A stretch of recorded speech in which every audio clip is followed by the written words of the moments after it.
Revolutionary Heroes, and Other Historical Papers. By James Parton. Introduction. James Parton was born in Canterbury, England, February 9, 1822. When 5 years old, he was brought to America and given an education in the schools of New York City, and at White Plains, N.Y. Subsequently, he engaged in teaching in Philadelphia and New York City, and for 3 years was a contributor to the Home Journal. Since that time, he has devoted his life to literary labors, contributing many articles to periodicals and publishing books on biographical subjects. While employed on the Home Journal, it occurred to him that an interesting story could be made out of the life of Horace Greeley, and he mentioned the idea to a New York publisher. Receiving the needed encouragement, Mr. Parton set about collecting material from Greeley's former neighbors in Vermont and New Hampshire, and in 1855 produced the Life of Horace Greeley, which he afterwards extended and completed in 1885. This venture was so profitable that he was encouraged to devote himself to authorship. In 1856 he brought out a collection of humorous poetry of the English language from Chaucer to Saxe. Following this appeared in 1857 the Life of Aaron Burr, prepared from original sources and intended to redeem Burr's reputation from the charges that attached to his memory. In writing the Life of Andrew Jackson, he also had access to original and unpublished documents. This work was published in 3 volumes in 1859–60. Other works of later publication are General Butler in New Orleans, 1863 and 1882. Life and Times of Benjamin Franklin, 1864. How New York is Governed, 1866. Famous Americans of Recent Times, containing sketches of Henry Clay, Daniel Webster, John C. Calhoun, John Randolph, and others, 1867. The People's Book of Biography, containing 80 short lives, 1868. Smoking and Drinking, an essay on the evils of those practices, reprinted from the Atlantic Monthly, 1869, a pamphlet entitled The Danish Islands, Are We Bound to Pay for Them? 1869. Topics of the Time, a collection of magazine articles, most of them treating of administrative abuses at Washington, 1871. Triumphs of Enterprise, Ingenuity, and Public Spirit, 1871. The Words of Washington, 1872. Fanny Fern, a memorial volume, 1873. Life of Thomas Jefferson, 3rd President of the United States, 1874. Taxation of Church Property, 1874. La Parnasse Française, a book of French poetry from AD 1850 to the present time, 1877. Caricature and Other Comic Art in All Times and Many Lands, 1877.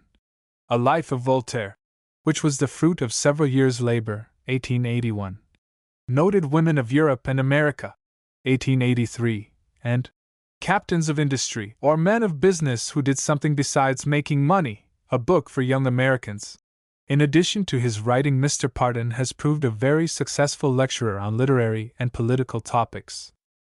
In January 1856, Mr. Parton married Sarah Payson Willis, a sister of the poet N. P.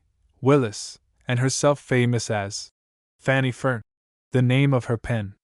He made New York City his home until 1875, 3 years after the death of his wife, when he went to Newburyport, where he now lives. The London Athenaeum characterizes Mr. Parton as a painstaking, honest, and courageous historian, ardent with patriotism, but unprejudiced, a writer, in short, of whom the people of the United States have reason to be proud.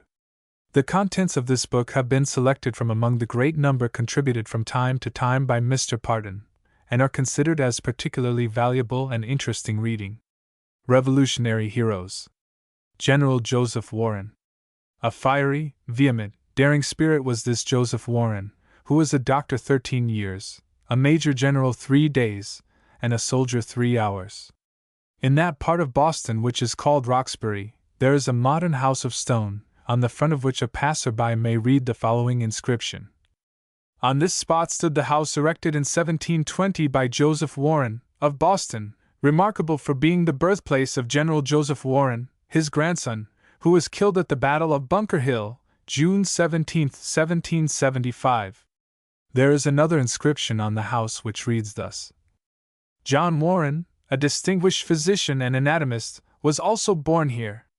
The original mansion being in ruins, this house was built by John C. Warren, M.D., in 1846, son of the last named, as a permanent memorial of the spot. I am afraid the builder of this new house poetized a little when he styled the original edifice a mansion. It was a plain, roomy, substantial farmhouse, about the center of the little village of Roxbury, and the father of Warren who occupied it was an industrious, enterprising, intelligent farmer, who raised superior fruits and vegetables for the Boston market. Warren's father was a beginner in that delightful industry, and one of the apples which he introduced into the neighborhood retains to this day the name which it bore in his lifetime, the Warren russet. A tragic event occurred at this farmhouse in 1775, when Warren was a boy of 14. It was on an October day, in the midst of the apple-gathering season, about the time when the Warren russet had attained all the maturity it can upon its native tree. Farmer Warren was out in his orchard. His wife, a woman worthy of being the mother of such a son as she had, was indoors getting dinner ready for her husband, her 4 boys, and the 2 laborers upon the farm. About noon she sent her youngest son, John, mentioned in the above inscription, to call his father to dinner. On the way to the orchard the lad met the 2 laborers carrying towards the house his father's dead body. While standing upon a ladder gathering apples from a high tree, Mr. Warren had fallen to the ground and broken his neck. He died almost instantly. The Boston newsletter of the following week bestowed a few lines upon the occurrence, speaking of him as a man of good understanding, industrious, honest, and faithful. A useful member of society, who was generally respected among us, and whose death is universally lamented. Fortunate is the family which in such circumstances has a mother wise and strong. She carried on the farm with the assistance of one of her sons so successfully that she was able to continue the education of her children, all of whom except the farmer obtained respectable rank in one of the liberal professions.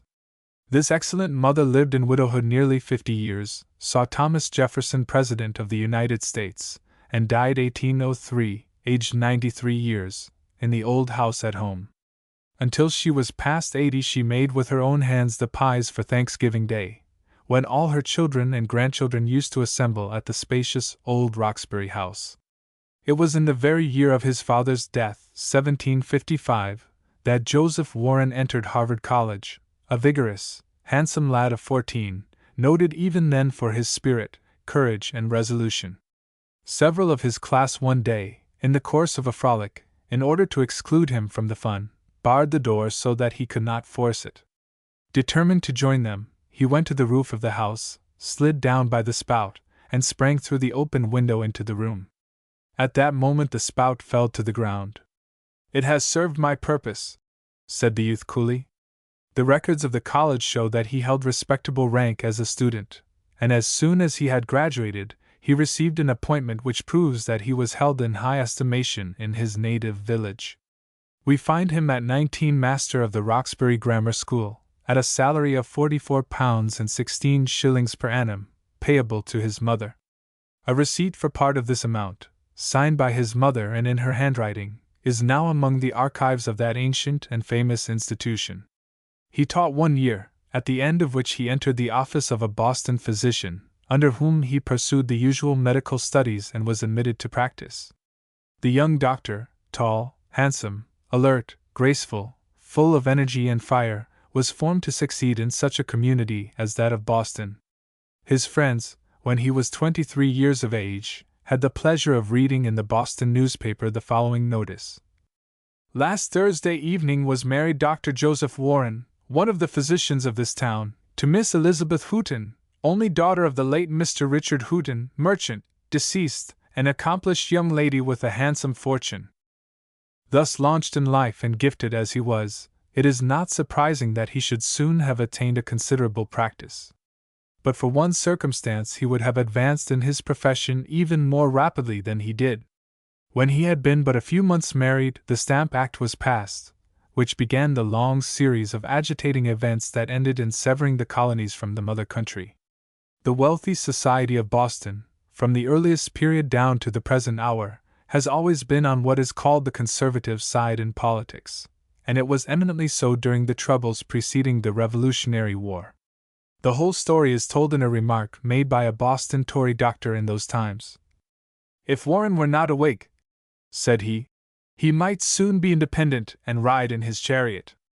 There were, however, in Boston Whig families enough to give him plenty of business, and he was for many years their favorite physician. He attended the family of John Adams, and saved John Quincy, his son, from losing one of his forefingers when it was very badly fractured. Samuel Adams, who was the prime mover of the opposition, old enough to be his father, inspired and consulted him. Gradually, as the quarrel grew warmer, Dr. Warren was drawn into the counsels of the leading Whigs, and became at last almost wholly a public man. Without being rash or imprudent, he was one of the first to be ready to meet force with force, and he was always in favor of the measures which were boldest and most decisive. At his house Colonel Putnam was a guest on an interesting occasion, when he was only known for his exploits in the French War.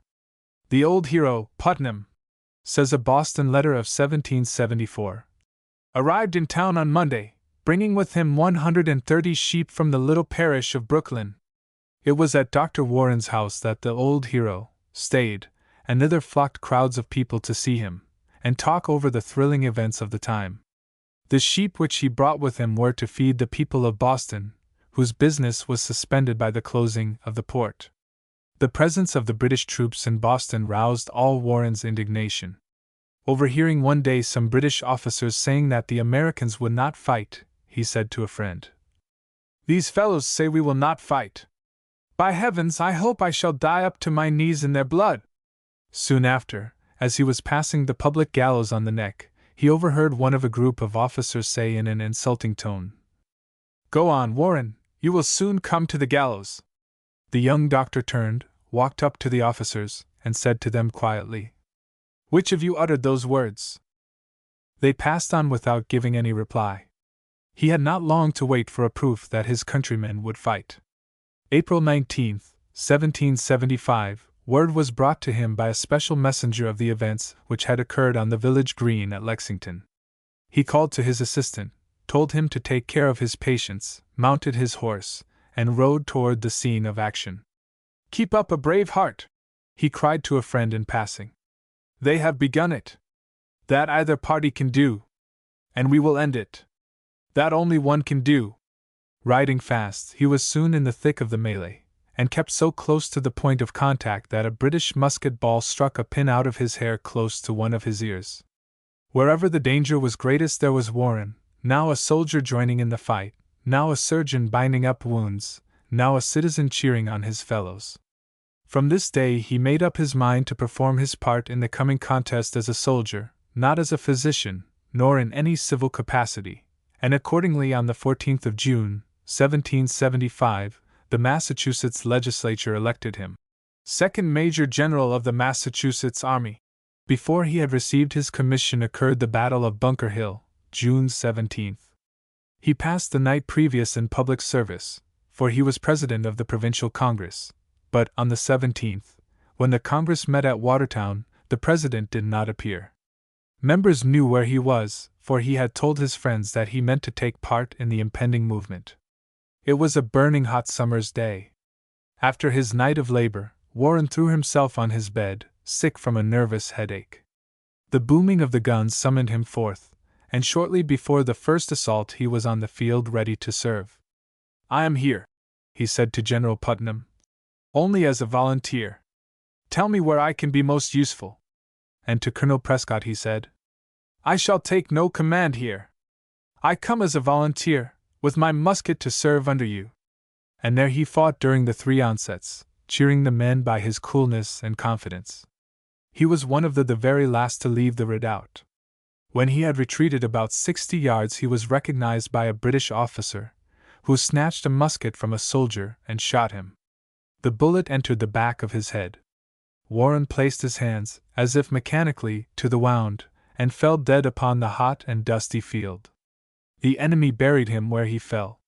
9 months after, when the British finally retreated from New England, his body, recognized by 2 false teeth, was disinterred and honorably buried.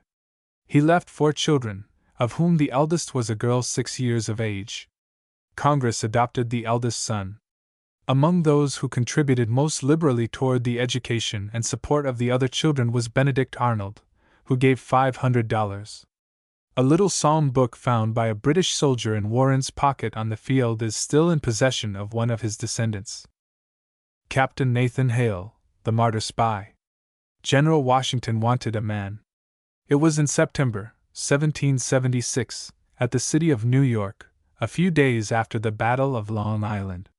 The swift and deep East River flowed between the two hostile armies, and General Washington had as yet no system established for getting information of the enemy's movements and intentions. He never needed such information so much as at that crisis. What would General Howe do next? If he crossed at Hell Gate, the American army, too small in numbers, and defeated the week before, might be caught on Manhattan Island as in a trap, and the issue of the contest might be made to depend upon a single battle, for in such circumstances defeat would involve the capture of the whole army. And yet General Washington was compelled to confess, "We cannot learn, nor have we been able to procure the least information of late." Therefore he wanted a man. He wanted an intelligent man, cool-headed, skillful, brave, to cross the East River to Long Island, enter the enemy's camp, and get information as to his strength and intentions. He went to Colonel Knowlton, commanding a remarkably efficient regiment from Connecticut, and requested him to ascertain if this man, so sorely needed, could be found in his command.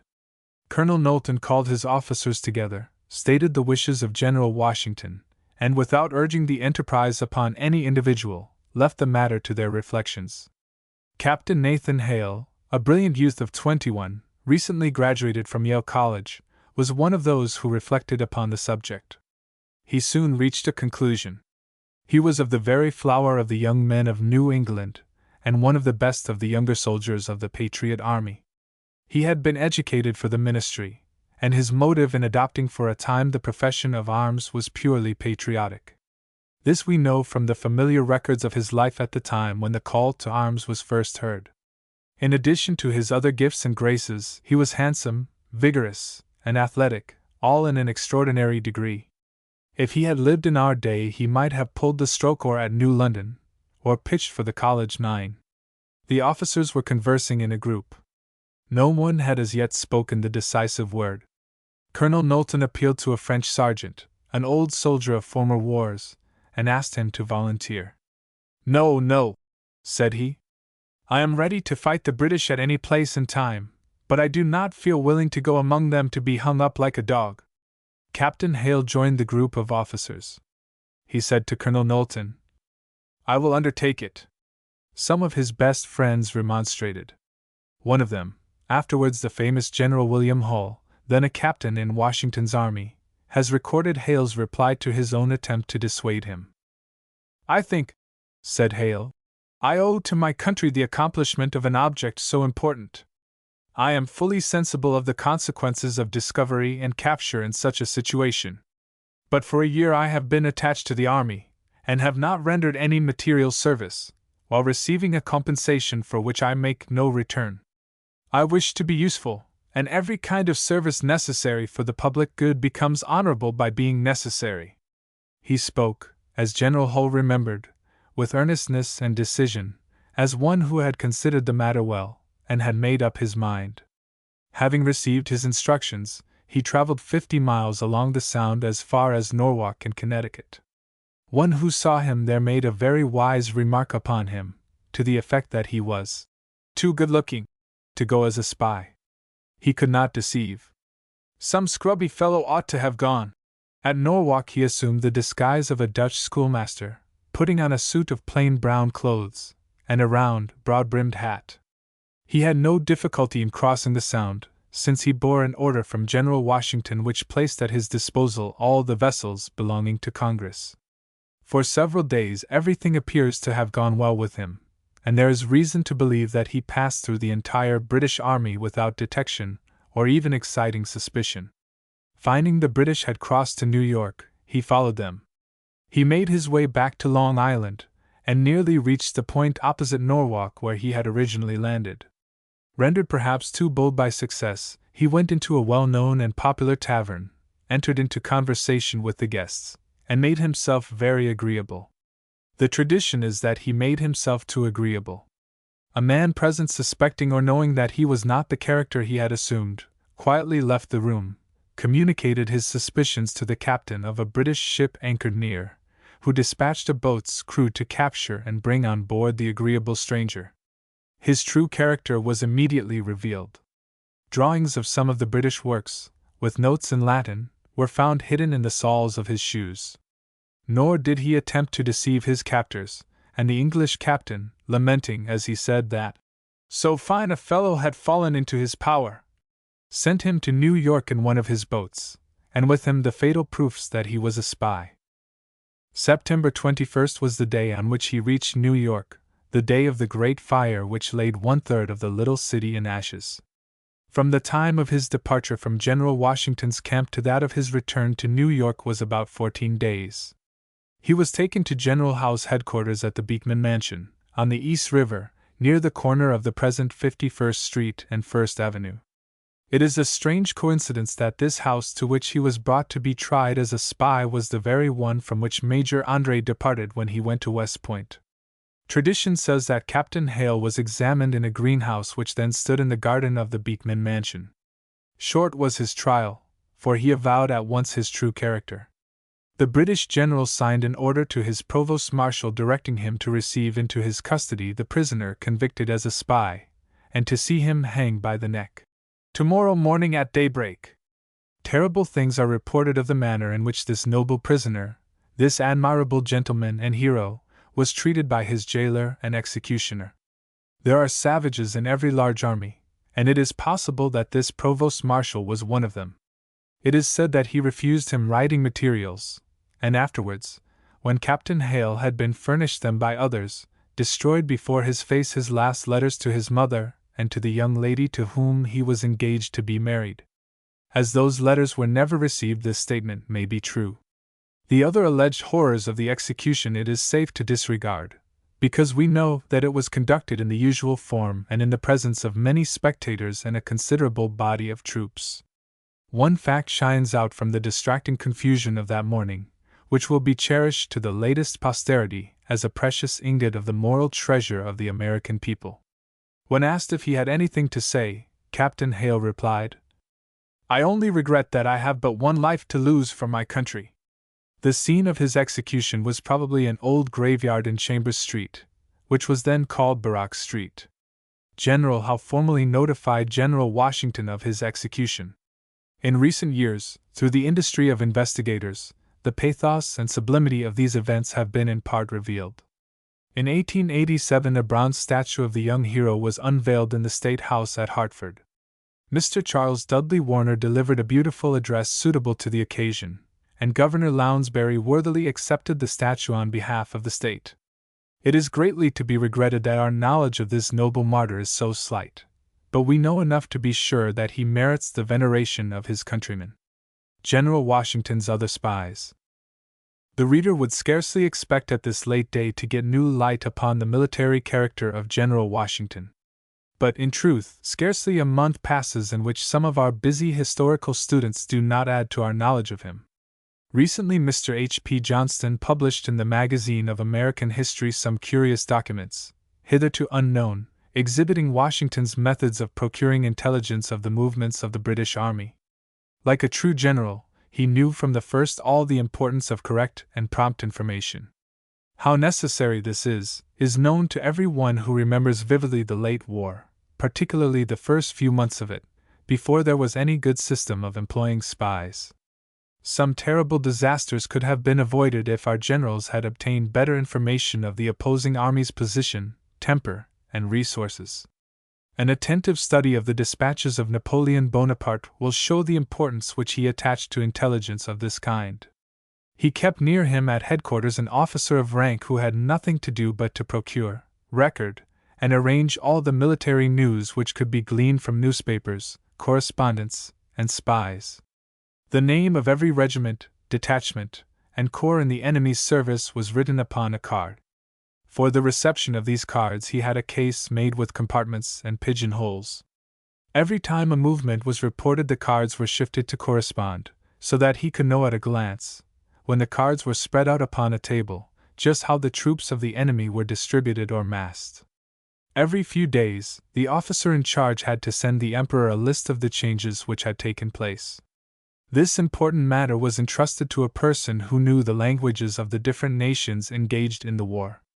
It was Bonaparte's perfect organization of his spy system which enabled him to carry out his plan of always having a superior force at the point of attack.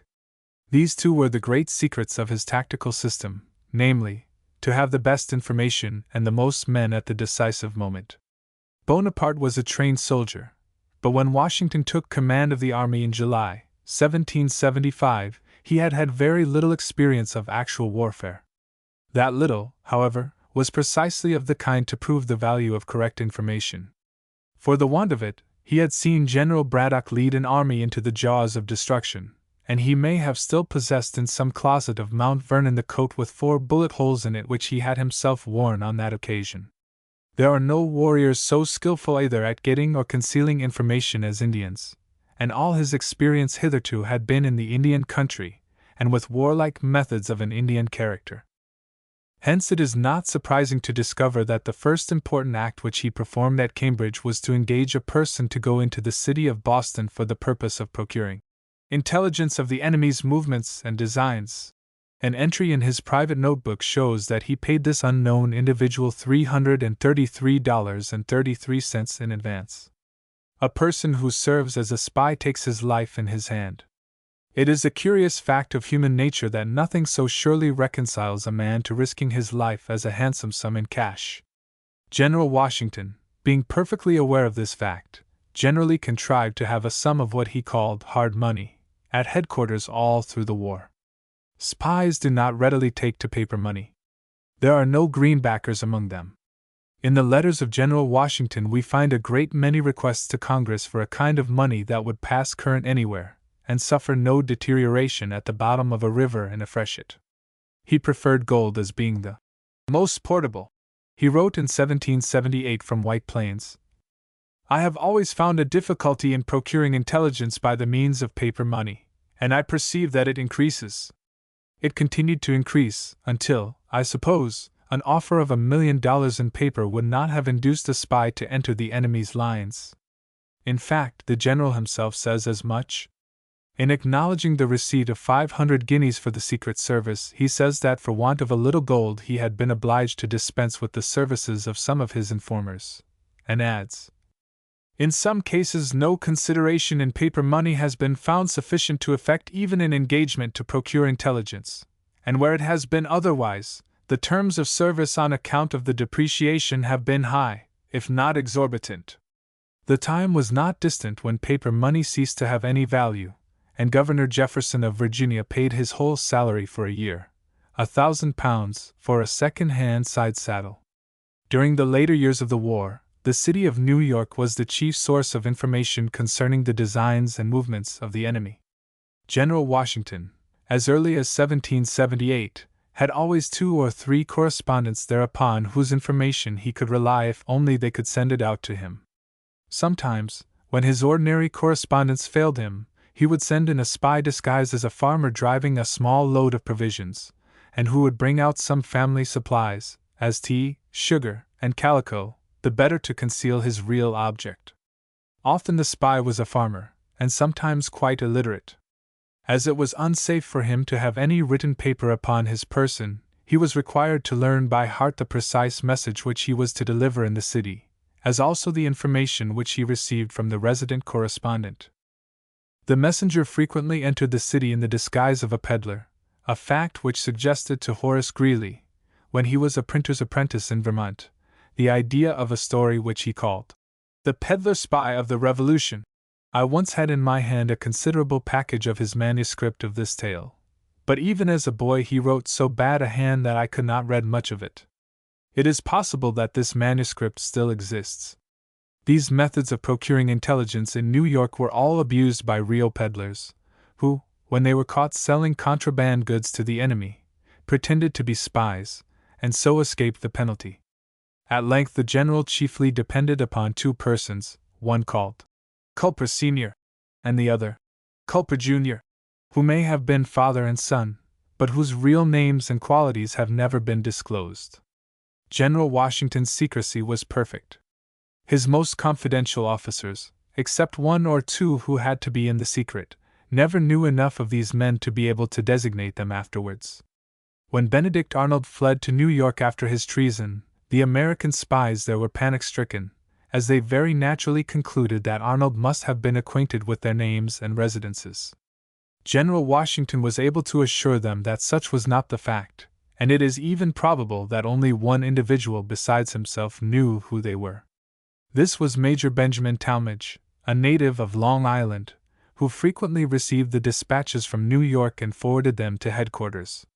The letters were commonly taken across the East River to Brooklyn, thence to a point on the Sound about opposite to Rye or Portchester, and were thence conveyed to camp.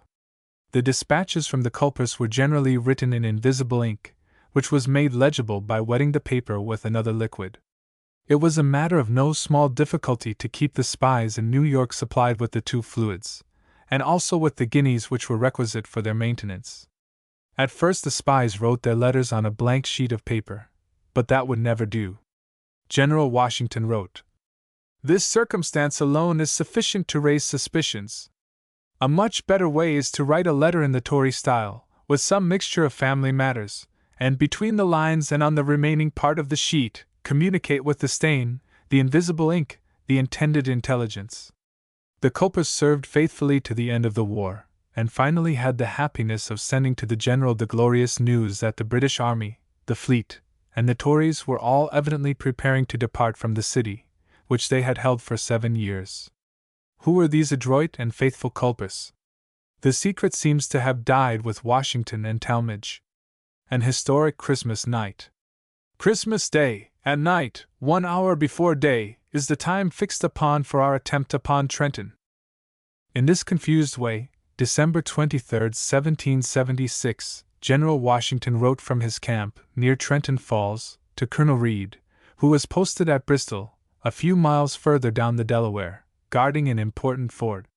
Before crossing over to the safe side of this wide stream, about 1,200 feet wide at Trenton, he gave an order so important that, if he had forgotten or omitted it, nothing could have saved Philadelphia from being captured by the British. He directed that all the boats and barges of the whole region, for 70 miles, everything that could float and carry a man, should be taken over to the western bank of the river, and there carefully concealed, or closely watched. All the boats and canoes in the creeks and tributaries were also secured, and hidden where they could do an enemy no good. There were many large barges then upon the Delaware, used for transporting hay and other produce, some of which could have carried over half a regiment of foot at every trip.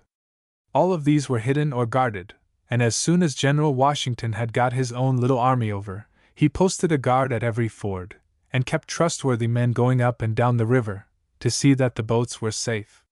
If any one desires to see General Washington when he displayed his manhood and military genius at their best, let him study the records of his life for the month of December, 1776. The soldier, the statesman, the citizen, the brave, indomitable man, each in turn appears, and shines in the trying hours of that month. Only the river Delaware separated the hostile armies, and the enemy waited but for the ice to form, in order to add Philadelphia to the list of his summer conquests. Congress had adjourned from Philadelphia to Baltimore. New Jersey was ravaged by ruthless bands of soldiers. Disaffection was on every side.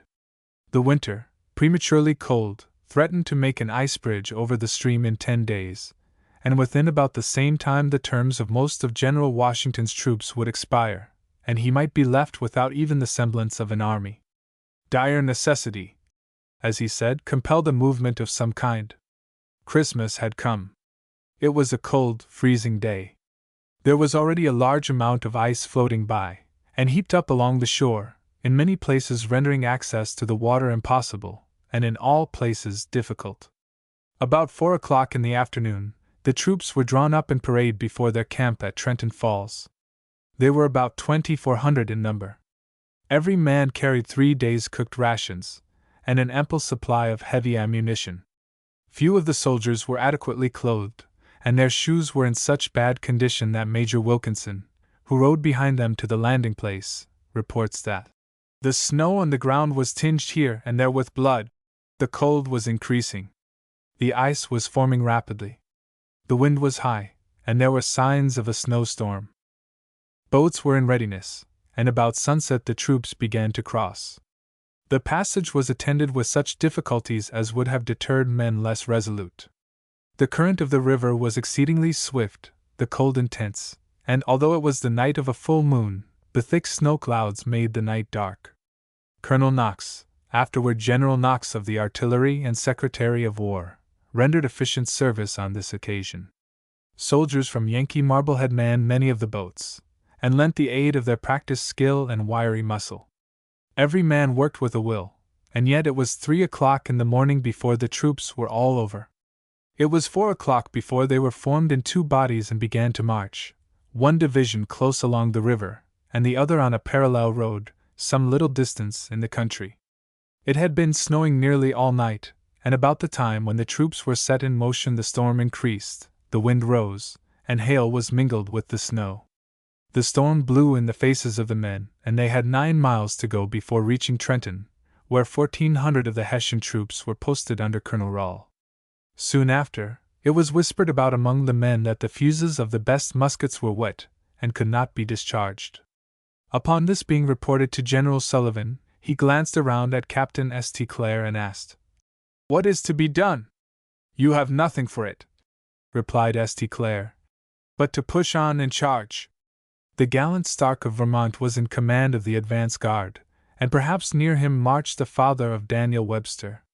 Colonel Stark told his men to get their muskets in the best order they could as they marched, and an officer was sent to inform General Washington of this mishap. "Tell your general," said the commander-in-chief, "to use the bayonet and penetrate into the town. The town must be taken, and I am resolved to take it." The soldiers overheard this reply, as it was given by the aide to General Sullivan, and quietly fixed bayonets without waiting for an order. About 8 in the morning both parties arrived near the village of Trenton. General Washington, who rode near the front of his column, asked a man who was chopping wood by the roadside, "Which way is the Hessian picket?" "I don't know," replied the Jersey man, unwilling to commit himself. "You may speak," said one of the American officers, "for that is General Washington." The man raised his hands to heaven and exclaimed, "God bless and prosper you, sir! The picket is in that house, and the sentry stands near that tree." General Washington instantly ordered an advance. As his men marched rapidly toward the village with a cheer, Colonel Stark and his band answered the shout and rushed upon the enemy. The Hessians made a brief attempt at resistance, first by a wild and useless fire from windows, and then by an attempt to form in the main street of the village. This was at once frustrated by Captain T. Forrest, who commanded the battery of 6 guns which had caused much trouble and delay in crossing the river. At the same time Captain William Washington and Lieutenant James Monroe, afterward President, ran forward with a party to where the Hessians were attempting to establish a battery, drove the artillerists from their guns, and captured 2 of them, just as they were ready to be discharged. Both these young officers were wounded. Colonel Stark, during the brief combat, as Wilkinson reports, dealt death wherever he found resistance, and broke down all opposition before him. Colonel Rall, who commanded the post, was roused from a deep sleep by the noise of Washington's fire. He did all that was possible to form his panic-stricken and disordered troops, but soon fell from his horse mortally wounded. From that moment, the day was lost to the Hessians. During the combat, General Washington remained near Captain Forrest's battery, directing the fire. He had just ordered the whole battery, charged with canister, to be turned upon the retreating enemy, when Captain Forrest, pointing to the flagstaff near Rall's headquarters, cried, "Sir, they have struck!" "Struck!" exclaimed General Washington. "Yes," said Forrest. "Their colors are down." "So they are," said the commander. General Washington galloped toward them, followed by all the artillerymen, who wished to see the ceremony of surrender. He rode up to where Colonel Rall had fallen. The wounded man, assisted by soldiers on each side of him, got upon his feet, and presented his sword to the victor. At this moment Wilkinson, who had been sent away with orders, returned to his general, and witnessed the surrender. Washington took him by the hand, and said, his countenance beaming with joy, "Major Wilkinson, this is a glorious day for our country." In a moment, however, the unfortunate Raleigh, who stood near, pale, covered with blood, and still bleeding, appeared to be asking for the assistance which his wounds required. He was at once conveyed to the house of a good Quaker family near by, where he was visited by General Washington in the course of the day, who did all in his power to soothe the feelings of the dying soldier. This action, reckoning from the first gun, lasted but 35 minutes. On the American side 2 officers were wounded, 2 privates were killed, 4 were wounded, and 1 was frozen to death. 4 stands of colors were captured, besides 12 drums, 6 brass field pieces, and 1,200 muskets. The prisoners were 946 in number, of whom 78 were wounded. 17 of the Hessians were killed, of whom 6 were officers. We can scarcely imagine the joy which this victory gave to the people everywhere, as the news slowly made its way. They were in the depths of discouragement. There had been moments when Washington himself almost gave up Philadelphia for lost, and it was from Philadelphia that he drew his most essential supplies. The capture of the post at Trenton, a thing trifling in itself, changed the mood and temper of both parties, and proved to be the turning point of the war. It saved Philadelphia for that season, freed New Jersey from the ravages of an insolent and ruthless foe, checked disaffection in minds base or timid, and gave Congress time to prepare for a renewal of the strife as soon as the spring should open. It was a priceless Christmas present which the general and his steadfast band of patriots gave their country in 1776, and it was followed, a week later, by a New Year's gift of similar purport, the capture of the British post at Princeton, John Adams, and the question of independence. It was an act of something more than courage to vote for independence in 1776. It was an act of far-sighted wisdom as well, and it was done with the utmost possible deliberation. The last great debate upon the subject took place on Monday, the 1st of July, 1776. 51 members were present that morning, a number that must have pretty well filled the square, not very large, room in Independence Hall, which many of our readers visited during the centennial year. No spectators were present beyond the officers of the House. John Hancock was in the chairman's seat. In the room overhead the legislature of Pennsylvania was in session. Out of doors, in the public squares and grounds adjacent, troops were drilling, as they had been every day for months past, and a great force of men was at work fortifying the Delaware below the city. This day had been set apart for the final and decisive consideration of independence. The draft of the Declaration, as written by Mr. Jefferson, had been handed in 3 days before, and lay upon the table, perhaps visibly so, as well as in a parliamentary sense. The question had been discussed, and discussed again, and again discussed, until it seemed to the more ardent minds a waste of breath to argue it further. But it requires time, much time, as well as great patience, to bring a representative body to the point of deciding irrevocably a matter so momentous, involving their own and their country's destiny. Ought we to sever the tie which binds us to the mother country? That was not so very difficult to answer, but there was another question: can we?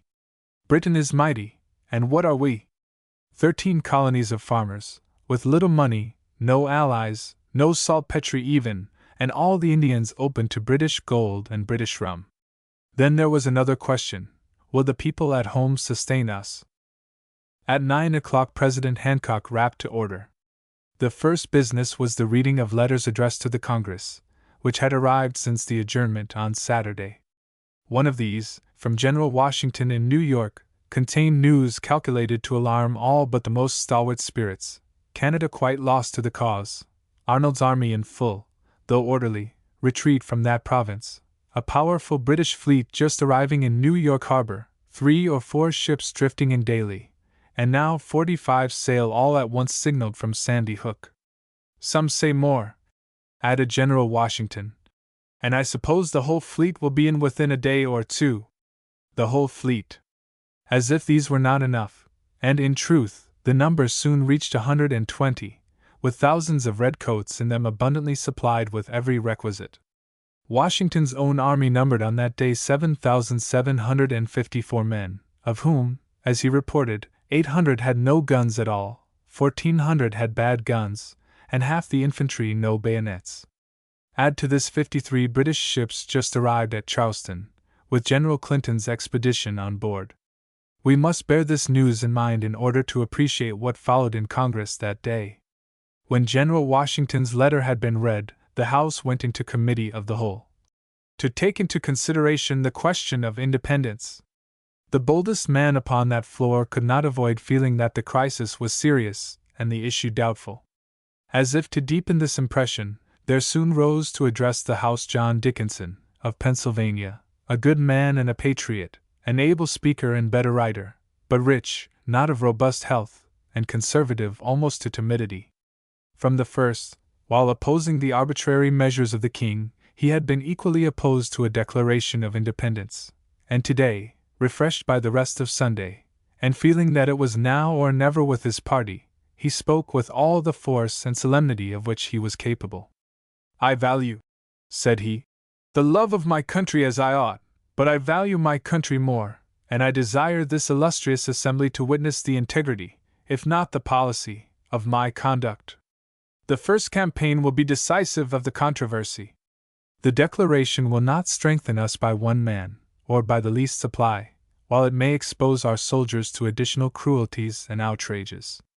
Without some preliminary trials of our strength, we ought not to commit our country upon an alternative where to recede would be infamy, and to persist might be destruction."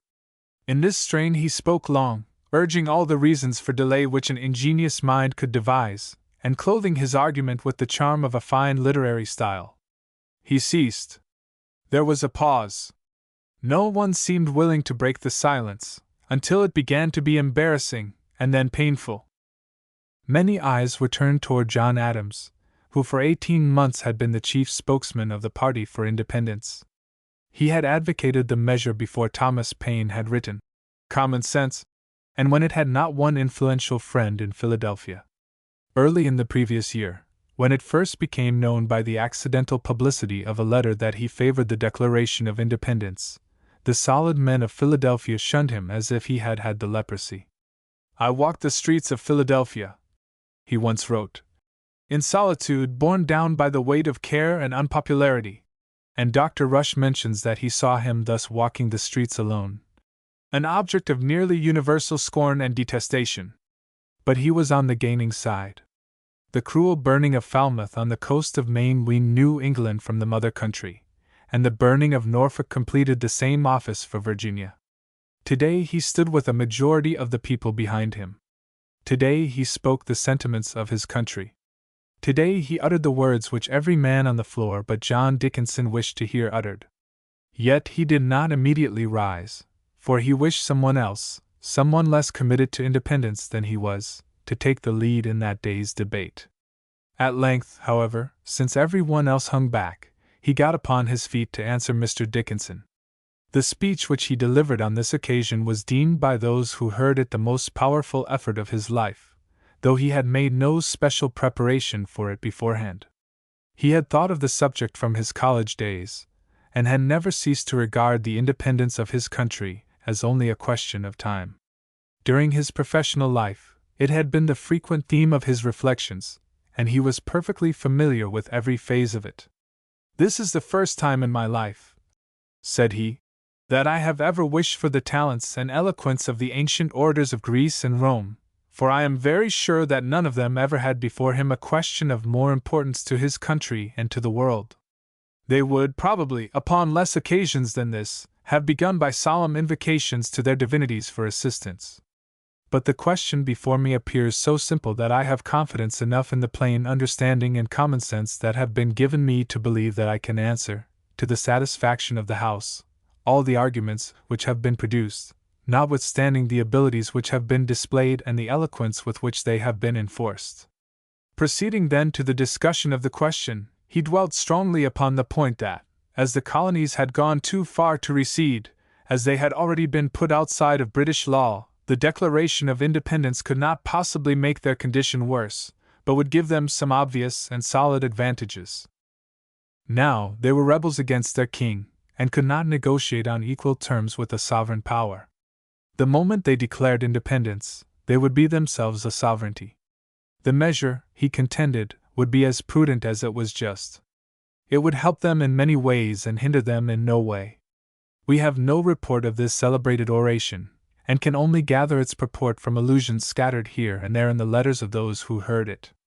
We know, however, that Mr. Adams dwelt forcibly upon this one position, that the king himself having absolved them from their allegiance, and having made unprovoked war upon them, the proposed declaration would be simply a proclamation to the world of a state of things already existing. Many members followed. When the debate had proceeded for a long time, 3 new members from New Jersey came in: Richard Stockton, Dr. Witherspoon, and Francis Hopkinson. These gentlemen, on learning the business before the House, expressed a strong desire to hear a recapitulation of the arguments which had been brought forward. Again there was an awkward silence. Again all eyes were turned upon John Adams. Again he shrank from taking the floor. Mr. Edward Rutledge of South Carolina came to him and said, "Nobody will speak but you upon this subject. You have all the topics so ready that you must satisfy the gentleman from New Jersey." Mr. Adams replied that he was ashamed to repeat what he had said 20 times before. As the new members still insisted on hearing a recapitulation, he at length rose once more, and gave a concise summary of the whole debate. The New Jersey gentlemen said they were fully satisfied and were ready for the question. It was now 6 o'clock in the evening. The debate had continued all day, 9 hours, without the least interval for rest or refreshment, and during that long period, as Mr. Jefferson wrote at a later day, all the powers of the soul had been distended with the magnitude of the object. Mr. Edward Rutledge, of South Carolina, then rose, and asked as a favor that the voting be deferred until the next morning, as he and his fellow members wished still further to deliberate. The request was granted, the House adjourned, the hungry and exhausted members went to their homes. The next morning members met in a cheerful mood, for it was well ascertained that every colony was prepared to vote for independence. When Mr. Adams reached the State House door, he had the pleasure of meeting Caesar Rodney, still in his riding boots, for he had ridden all night from Delaware to vote on the momentous question. Mr. Adams, it is said, had sent an express at his own expense 80 miles to summon him, and there he was to greet him at the State House door. The great question was speedily put, when every state but New York voted for declaring independence, and that state's adherence was delayed a few days only by a series of accidents. What a happy man was John Adams, and what a triumphant letter was that which he wrote to his noble wife on the 3d of July, telling her the great news that Congress had passed a resolution, without one dissenting colony, that these united colonies are, and of right ought to be, free and independent states. Then he continued in the passage so often quoted, "The 2nd day of July, 1776, will be the most memorable epoch in the history of America. I am apt to believe that it will be celebrated by succeeding generations as the great anniversary festival. It ought to be commemorated as the day of deliverance by solemn acts of devotion to God Almighty. It ought to be solemnized with pomp and parade, with shows, games, sports, guns, bells, bonfires, and illuminations from one end of this continent to the other, from this time forward forevermore." But no, not on July 2nd. The transaction was not yet complete. As soon as the vote was recorded, Mr. Jefferson's draft of the Declaration was taken from the table, and discussed paragraph by paragraph. Many alterations were made, 34 in all, most of them for the better. This discussion lasted the rest of that day, all the next, and most of the next, which was the 4th. Late in that afternoon the members present signed the document, and so the day we celebrate is the 4th of July. Anecdotes of John Adams. The first office ever held by President John Adams was that of roadmaster to his native town. The young barrister, as he himself confesses, was very indignant at being elected to a post, with the duties of which he was unacquainted, and which he considered beneath his pretensions. His friend, Dr. Saville, explained to him that he had nominated him to the office to prevent his being elected constable. "They make it a rule," said the doctor, To compel every man to serve either as constable or surveyor of the highways, or to pay a fine. They might as well, said Mr. Adams, have chosen any boy in school, for I know nothing of the business, but since they have chosen me at a venture, I will accept it in the same manner, and find out my duty as I can. Accordingly he went to plowing, ditching, and blowing rocks and built a new stone bridge over a stream. He took infinite pains with his bridge, and employed the best workmen. But, says he, the next spring brought down a flood that threw my bridge all into ruins. The blame, however, fell upon the workmen, and all the town, he tells us, agreed that he had executed his office with impartiality, diligence, and spirit. Mr. Adams was an extremely passionate man. One evening, just before the breaking out of the Revolution, while spending an evening in company with an English gentleman, the conversation turned upon the aggressions of the mother country. He became furious with anger. He said there was no justice left in Britain, that he wished for war, and that the whole Bourbon family was upon the back of Great Britain. He wished that anything might happen to them, and, as the clergy prayed for enemies in time of war, that they might be brought to reason or to ruin. When he went home he was exceedingly repentant for having lost his temper, and wrote in his diary the following remarks. I cannot but reflect upon myself with severity for these rash, inexperienced, boyish, wrong, and awkward expressions. A man who has no better government of his tongue, no more command of his temper, is unfit for anything but children's play, and the company of boys. A character can never be supported, if it can be raised, without a great share of self-government. Such flights of passion, such starts of imagination, though they may strike a few of the fiery and inconsiderate, yet they sink a man with the wise. They expose him to danger, as well as familiarity, contempt, and ridicule. One of the most interesting events in the life of John Adams was his nomination of George Washington to the command of the Revolutionary armies. One day, in 1775, when Congress was full of anxiety concerning the army near Boston, and yet hesitated to adopt it as their own, fearing to take so decisive a step, John and Samuel Adams were walking up and down the State House yard in Philadelphia before the opening of the session, and were conversing upon the situation. "What shall we do?" asked Samuel Adams at length. His kinsman said, "You know I have taken great pains to get our colleagues to agree upon some plan that we might be unanimous upon, but you know they will pledge themselves to nothing. But I am determined to take a step which shall compel them, and all the other members of Congress, to declare themselves for or against something. I am determined this morning to make a direct motion that Congress shall adopt the army before Boston, and appoint Colonel Washington commander of it." Samuel Adams looked grave at this proposition, but said nothing. When Congress had assembled, John Adams rose, and in a short speech, represented the state of the colonies, the uncertainty in the minds of the people, the distresses of the army, the danger of its disbanding, the difficulty of collecting another if it should disband, and the probability that the British army would take advantage of our delays, march out of Boston, and spread desolation as far as they could go. He concluded by moving that Congress adopt the army at Cambridge and appoint a general. "Although," he continued, "this is not the proper time to nominate a general, yet, as I have reason to believe that this is a point of the greatest difficulty, I have no hesitation to declare that I have but one gentleman in my mind for that important command, and that is a gentleman from Virginia, who is among us, and is very well known to all of us, a gentleman whose skill and experience as an officer, whose independent fortune, great talents, and excellent universal character will command the approbation of all America, and unite the cordial exertions of all the colonies better than any other person in the Union." When Mr. Adams began this speech, Colonel Washington was present, but as soon as the orator pronounced the words, "Gentleman from Virginia," he darted through the nearest door into the library. Mr. Samuel Adams seconded the motion which, as we all know, was, on a future day, unanimously carried. Mr. Adams relates that no one was so displeased with this appointment as John Hancock, the President of Congress. "While I was speaking," says John Adams, "on the state of the colonies, he heard me with visible pleasure, but when I came to describe Washington for the commander, I never remarked a more sudden and striking change of countenance. Mortification and resentment were expressed as forcibly as his face could exhibit them. Hancock, in fact, who was somewhat noted as a militia officer in Massachusetts, was vain enough to aspire to the command of the colonial forces.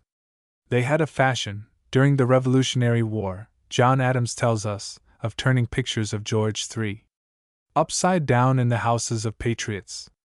Adams copied into his diary some lines which were written under one of these topsy-turvy kings. It is evident, from more than one passage in the diary of John Adams, that he, too, in his heart, turned against Gen. Washington during the gloomy hours of the Revolution. At least he thought him unfit for the command. Just before the surrender of Burgoyne, Adams wrote in his diary the following passage: Gates seems to be acting the same timorous, defensive part which has involved us in so many disasters. Oh, heaven grant us one great soul! One leading mind would extricate the best cause from that ruin which seems to await it for the want of it. We have as good a cause as ever was fought for, we have great resources, the people are well tempered, one active, masterly capacity would bring order out of this confusion, and save this country. Thus it is always in wartime. When the prospect is gloomy, and when disasters threaten to succeed disasters, there is a general distrust of the general in command, though at that very time he may be exhibiting greater qualities and greater talents than ever before. John Adams tells us the reason why Thomas Jefferson, out of a committee of 5, was chosen to write the Declaration of Independence. Writings of his, says Mr. Adams, were handed about, remarkable for the peculiar felicity of expression. Though a silent member in Congress, he was so frank, explicit, and decisive upon committees and in conversation, not even Samuel Adams was more so, that he soon seized upon my heart, and upon this occasion I gave him my vote, and did all in my power to procure the votes of others. I think he had one more vote than any other, and that placed him at the head of the committee. I had the next highest number, and that placed me the second. The committee met, discussed the subject, and then appointed Mr. Jefferson and me to make the draft, because we were the 2 first upon the list. When this subcommittee of 2 had their first meeting, Jefferson urged Mr. Adams to make the draft, whereupon the following conversation occurred between them. I will not, said Mr. Adams. You should do it, said Jefferson. Oh no, repeated Adams. Why will you not? Asked Jefferson. You ought to do it. I will not, rejoined Adams. Why? Again asked Jefferson. Reasons enough, said Adams. What can be your reasons? Inquired Jefferson. Reason first, you are a Virginian, and a Virginian ought to appear at the head of this business. Reason second, I am obnoxious, suspected, and unpopular. You are very much otherwise. Reason third, you can write 10 times better than I can. Well, said Jefferson, if you are decided, I will do as well as I can. Very well, said Mr. Adams. When you have drawn it up, we will have a meeting. Thus it was that Thomas Jefferson became the author of this celebrated document. Mr. Adams informs us that the original draft contained a vehement philippic against Negro slavery, which Congress ordered to be stricken out. Mr. Adams relates an amusing story of his sleeping one night with Dr. Franklin, when they were on their way to hold their celebrated conference with Lord Howe on Staten Island. It was at Brunswick, in New Jersey, where the tavern was so crowded that 2 of the commissioners were put into one room, which was little larger than the bed, and which had no chimney and but one small window. The window was open when the 2 members went up to bed, which Mr. Adams seeing, and being afraid of the night air, shut it close. Oh, said Dr. Franklin, don't shut the window, we shall be suffocated. Mr. Adams answered that he was afraid of the evening air, to which Dr. Franklin replied, the air within this chamber will soon be, and indeed is now, worse than that without doors. Come, open the window and come to bed, and I will convince you. I believe you are not acquainted with my theory of colds. Mr. Adams complied with both these requests. He tells us that when he was in bed, the doctor began to harangue upon air, and cold, and respiration, and perspiration, with which he was so much amused that he soon fell asleep.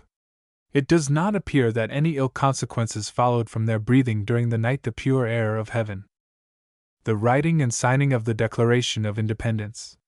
We happen to know what kind of weather it was in Philadelphia on Thursday, the 4th of July, 1776. Mr. Jefferson was in the habit, all his life, of recording the temperature 3 times a day, and not unfrequently 4 times. He made 4 entries in his weather record on this birthday of the nation, as if anticipating that posterity would be curious to learn every particular of an occasion so interesting. At 6 that morning the mercury marked 68 degrees. At 9, just before going round to the State House to attend the session of Congress, he recorded 72.5 degrees.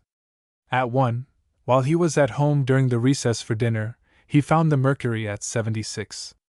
At 9 in the evening, when the great deed had been done, the instrument indicated 73.5 degrees. From another entry of Mr. Jefferson's we learn that he paid for a new thermometer on that day. The following are the 3 entries in his expense book for July 4, 1776. The price that he paid for his thermometer was equivalent to about $20 in gold, and as Mr. Jefferson was not likely to spend his money for an elaborately decorated thermometer, we may infer that instruments of that nature were at least 10 times as costly then as they are now. An excellent standard thermometer at the present time can be bought for $5, and the sum which Mr. Jefferson paid in 1776 was fully equal, in purchasing power, to $50 in our present currency. Mr. Jefferson lived then on the south side of Market Street, not far from the corner of 7th, in Philadelphia. As it was the only house then standing in that part of the street, he was unable in after years to designate the exact spot, though he was always under the impression that it was a corner house, either on the corner of 7th Street or very near it. The owner of the house, named Graf, was a young man, the son of a German, and then newly married. Soon after coming to Philadelphia, Mr. Jefferson hired the whole of the 2nd floor, ready furnished, and as the floor consisted of but 2 rooms, a parlor and a bedroom, we may conjecture that the house was of no great size. It was in that parlor that he wrote the Declaration of Independence. The writing desk upon which he wrote it exists in Boston, and is still possessed by the venerable friend and connection of Mr. Jefferson to whom he gave it. The note which the author of the Declaration wrote when he sent this writing desk to the husband of one of his granddaughters has a particular interest for us at this present time. It was written in 1825, nearly 50 years after the Declaration was signed, about midway between that glorious period and the centennial. It is as follows. Thomas Jefferson gives this writing desk to Joseph Coolidge, Jr., as a memorial of affection. It was made from a drawing of his own by Benj. Randolph, cabinet maker, at Philadelphia, with whom he first lodged on his arrival in that city in May, 1776, and is the identical one on which he wrote the Declaration of Independence. Politics as well as religion has its superstitions. These, gaining strength with time, may one day give imaginary value to this relic for its associations with the birth of the great charter of our independence. The note given above, although penned when Mr. Jefferson was 82 years of age, is written in a small, firm hand, and is quite as legible as the type which the reader is now perusing. There is no indication of old age in the writing, but I observe that he has spelt the most important word of the note French fashion, thus: Independence. It certainly is remarkable that the author of the Declaration of Independence should have made a mistake in spelling the word. Nor can it be said that the erroneous letter was a slip of the pen, because the word occurs twice in the note, and both times the last syllable is spelt with an A. Mr. Jefferson was a very exact man, and yet, like most men of that day, he used capitals and omitted them with an apparent carelessness. In the above note, for example, the following words occur: Great Charter. Here he furnishes the adjective with a capital, and reduces his noun to the insignificance of a small letter. The Declaration was written, I suppose, about the middle of June, and while he was writing it, Philadelphia was all astir with warlike preparation.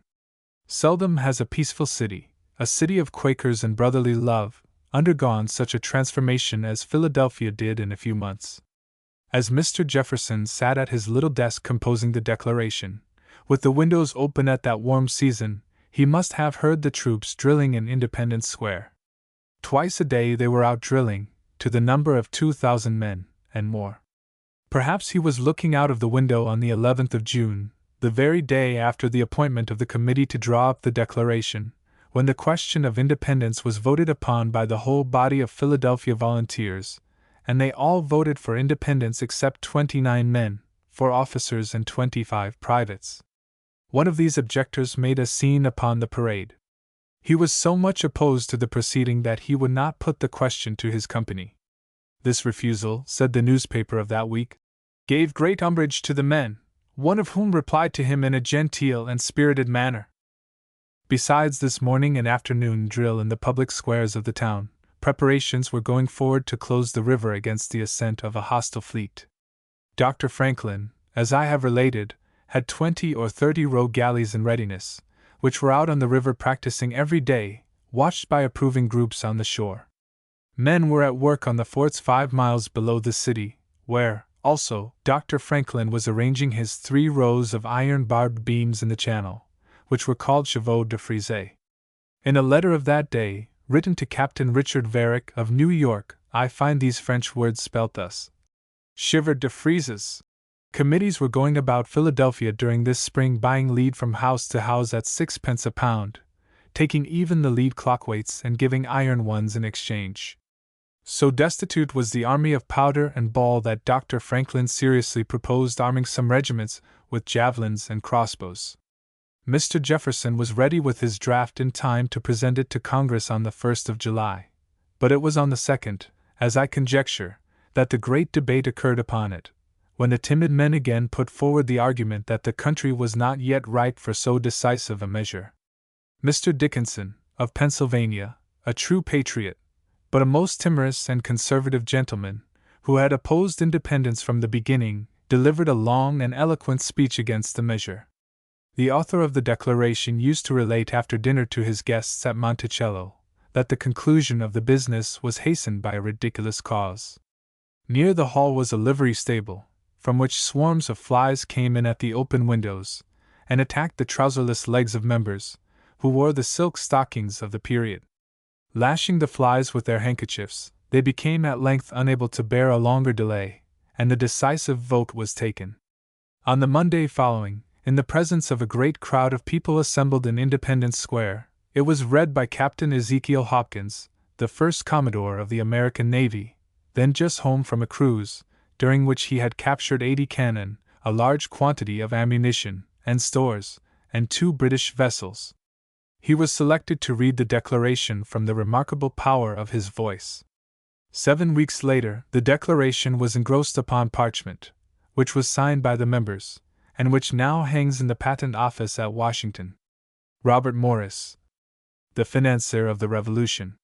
Robert Morris, who had charge of the financial affairs of the 13 states during the Revolutionary War, and afterwards extended his business beyond that of any other person in the country, became bankrupt at last, spent 4 years of his old age in a debtor's prison, and owed his subsistence, during his last illness, to a small annuity rescued by his wife from the wreck of their fortunes.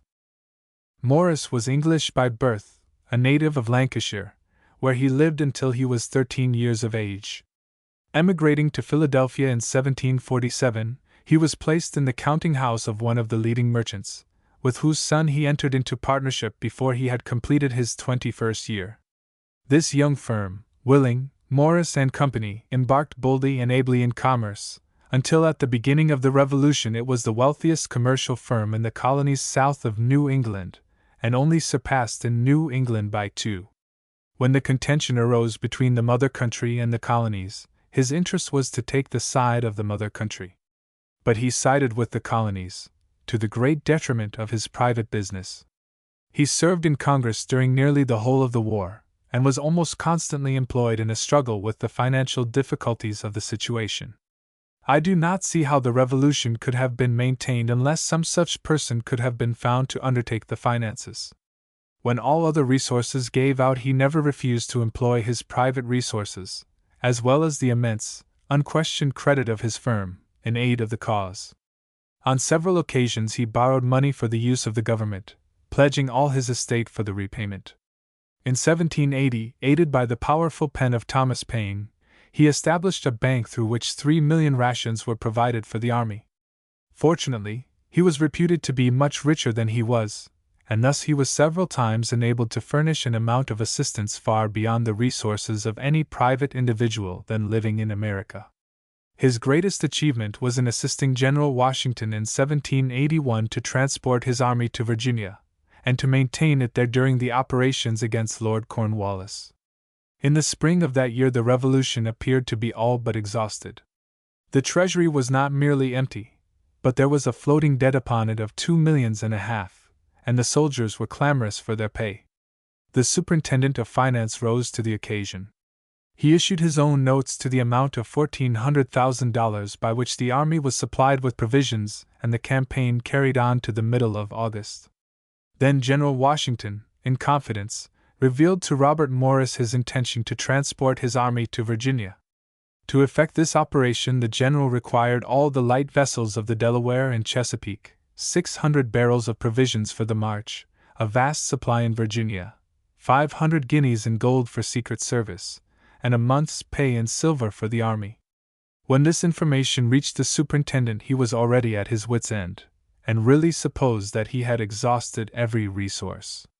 "I am sorry to inform you," he wrote to the general, "that I find money matters in as bad a situation as possible."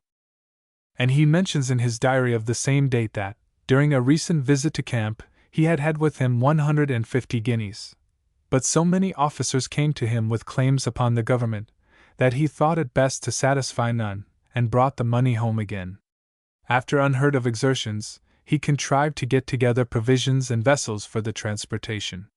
But to raise the hard money to comply with General Washington's urgent request for a month's pay for the troops was beyond his power. At the last moment he laid the case before the French admiral, and borrowed for a few weeks from the fleet treasury 20,000 silver dollars. Just in the nick of time, Colonel Laurens arrived from France with $500,000 in cash, which enabled Morris to pay this debt, and to give General Washington far more efficient support than he had hoped. To Robert Morris we owe one of the most pleasing accounts of the manner in which the surrender of Cornwallis was celebrated at Philadelphia. He records that on the 3rd of November, 1781, on the invitation of the French minister, he attended the Catholic Church, where Te Deum was sung in acknowledgment of the victory. Soon after, all the flags captured from the enemy were brought to Philadelphia by 2 of General Washington's aides, the city troop of light horse going out to meet them several miles. The flags were 24 in number, and each of them was carried into the city by one of the light horsemen. Morris concludes his account of this great day with affecting simplicity. The American and French flags preceded the captured trophies, which were conducted to the State House, where they were presented to Congress, who were sitting, and many of the members tell me that instead of viewing the transaction as a mere matter of joyful ceremony, which they expected to do, they instantly felt themselves impressed with ideas of the most solemn nature. It brought to their minds the distresses our country has been exposed to, the calamities we have repeatedly suffered, the perilous situations which our affairs have almost always been in, and they could not but recollect the threats of Lord North that he would bring America to his feet on unconditional terms of submission. When the war was over, the finances of the country did not improve. In conjunction with General Washington and Robert R. Livingston, Secretary of Foreign Affairs, he hit upon a plan to recall the state legislatures to a sense of their duty. He engaged Thomas Paine, at a salary of $800 a year, to employ his pen in reconciling the people to the necessity of supporting the burden of taxation, in setting forth, in his eloquent manner, the bravery and good conduct of the soldiers whose pay was so terribly in arrears, and in convincing the people of the need of a stronger confederated government. It was also agreed, says Morris in his private diary, that this allowance should not be known to any other persons except General Washington, Mr. Livingston, Gouverneur Morris, and myself, lest the publications might lose their force if it were known that the author is paid for them by government. The expedient did not suffice. The states were backward in voting contributions, and in 1784, Robert Morris resigned his office after discharging all his personal obligations incurred on account of the government. He then resumed his private business. He was the first American citizen who ever sent to Canton an American vessel. This was in 1784, and he continued for many years to carry on an extensive commerce with India and China. Unhappily, in his old age, for some cause or causes that have never been recorded, he lost his judgment as a businessman. About 1791, he formed a land company, which bought from the Six Nations in the state of New York a tract of land equal in extent to several of the German principalities of that time, and they owned some millions of acres in 5 other states. These lands, bought for a trifling sum, would have enriched every member of the company if they had not omitted from their calculations the important element of time. But a gentleman 60 years of age cannot wait 20 years for the development of a speculation. Confident in the soundness of his calculations and expecting to be speedily rich beyond the dreams of avarice, he erected in Philadelphia a palace for his own abode, of the most preposterous magnificence. The architect assured him that the building would cost $60,000, but the mere sellers exhausted that sum. He imported from Europe the most costly furniture and fine statuary for this house. But ardent speculators do not take into consideration the obvious and certain truth that no country enjoys a long period of buoyancy in money affairs. Hamilton's financial schemes led to such a sudden increase of values as to bring on a period of the wildest speculation, which was followed, as it always is, by reaction and collapse. Then came the threatened renewal of the war with Great Britain, followed by the long imbroglio with France, which put a stop to emigration for years. The Western lands did not sell. The bubble burst. Robert Morris was ruined. He was arrested in 1797 upon the suit of one Blair McClenachan, to whom he owed $16,000, and he was confined in the debtors' prison in Philadelphia, as before mentioned, for 4 years. Nor would he have ever been released but for the operation of a new bankrupt law. A paragraph from one of his letters, written when he had been in prison 2 weeks, few people can read without emotion. These are the words of a man who had been a capitalist and lived in luxury more than 40 years. "I have tried in vain," he wrote, "to get a room exclusively to myself, and hope to be able to do so in a few days, but at a high rent which I am unable to bear.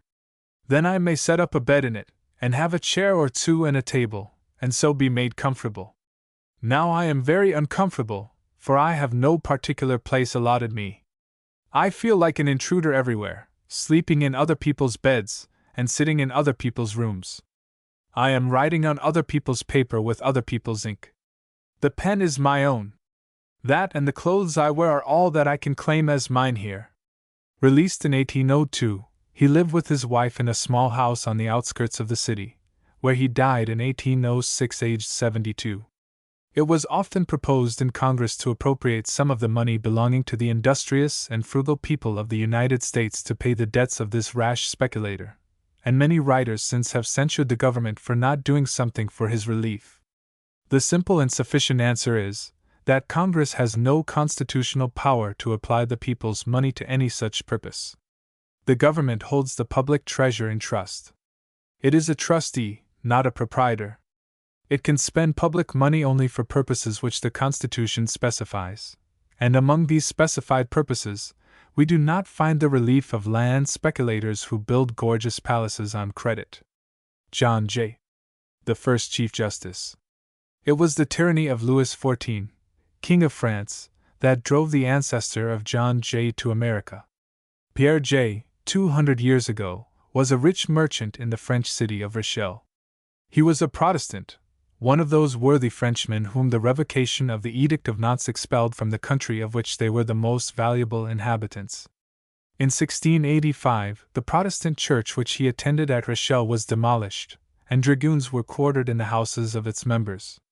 Secretly getting his family and a portion of his property on board of a ship, he sent them to England, and contrived soon after in a ship of his own, laden with a valuable cargo, to escape himself. It was not, however, from Pierre Jay that our American Jays were immediately descended, but from Augustus, one of his sons.